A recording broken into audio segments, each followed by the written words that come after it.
and everybody was just partying, and it was just, we were dancing in the mud, and I was like, this is Wim what Hof it's like. and I were dancing in the mud. In the front. Oh my God. And so I just was funny. like, I haven't had fun since I had kids. That's how it felt. So my kids were 9 and 12. And I remember thinking, it's been a long time. And actually, maybe my whole life I haven't had fun because I was really uptight. I swam in college at University of North Carolina. I was the captain of the swim team. I moved to New York after that. I got a job and I worked, and then I started working in pharmaceuticals, and then I had babies, and then we bought a house, and then and the white picket fence. that had like a and tidying getting everything straight in my house and wiping down countertops and driving a minivan, and the whole thing was very beautiful, but I was exhausted. And I literally didn't know how to let loose, and something happened that weekend and I let it go. Oof. You let it go. I let it go. You let it all go. Yep. So then there is the last day, and now I've got friends for life. I mean, we're like tattooing each other's, like friends forever. It's like the best spring break. And because you were up like all night for like 3 nights straight. Yeah. And so I don't know who spoke that morning, but it was the last speaker. And then a bunch of us went out into the water, and I'll cry thinking about this. And I like got in the water, and I just kind of swam underwater. And I remember thinking, like, everything's changed. Everything's changed in my life. I could just feel this divine presence. I could feel this peace. And I was like, I cannot wait to get home and tell Nate. And if you knew the time that I was swimming, it would blow your mind.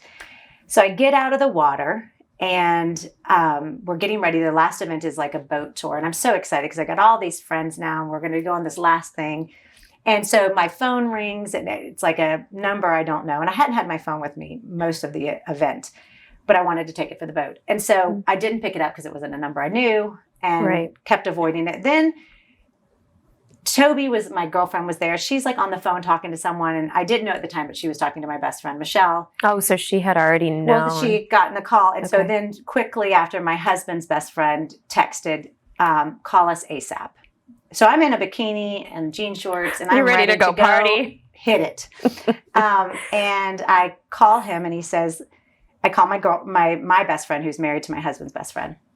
And she said, listen, I don't want you to worry, but Nate took the kids to a trampoline park this morning. And we don't know what happened, but something happened. And so he's on his way to UCLA, ER. And I literally took a breath, and I was like, he's dead. It was like everything I had known was happening hit right then. And I said to my girlfriends that I was with, I said, Nate's on his way to the hospital, and this is bad. And they're like, it's not bad. You're freaking out. You always do this. He's probably dehydrated. And these are girlfriends of yours for like 15, 20 years. Yeah, they all know Nate. Yeah. And they're like, there's no way he's the healthiest guy in the world.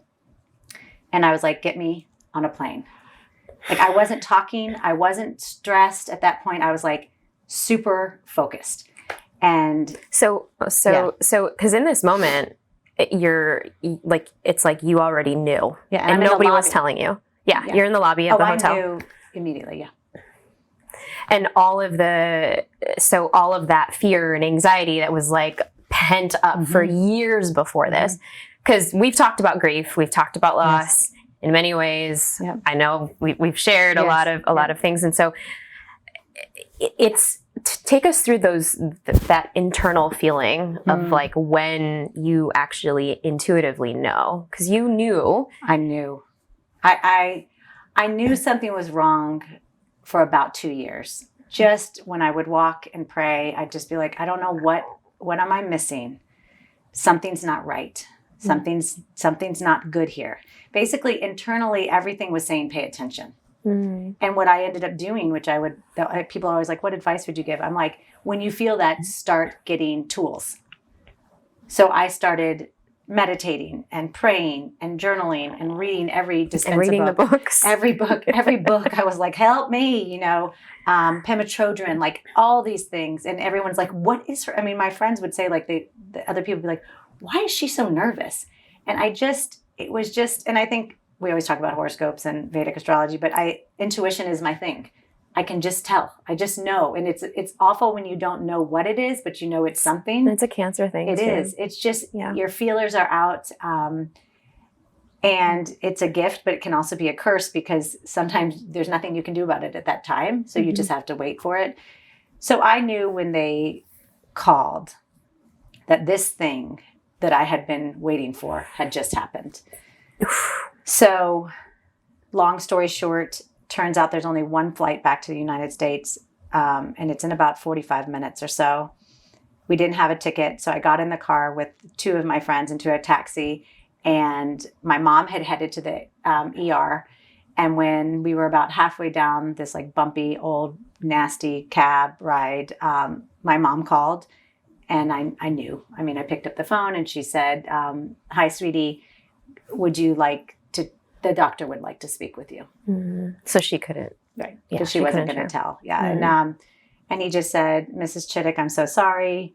We tried to resuscitate him for 50 minutes, which is too long, but we know he was young and he looked so strong.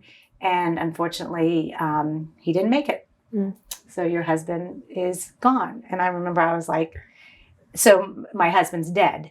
And he was like, "Your husband had a heart attack." And I'm like, "Is my husband dead?" And he's like, "Yes, your husband is dead." And so I turned to Toby and I go, "He's dead." And she said, "Who's dead?" And I said, "Nate's dead." And she screamed because she lost her mother when she was 15. And that was that moment that I think I had been afraid of maybe my whole life. Maybe my soul knew that this like was all of this anxiety that you had for so many years. Yeah,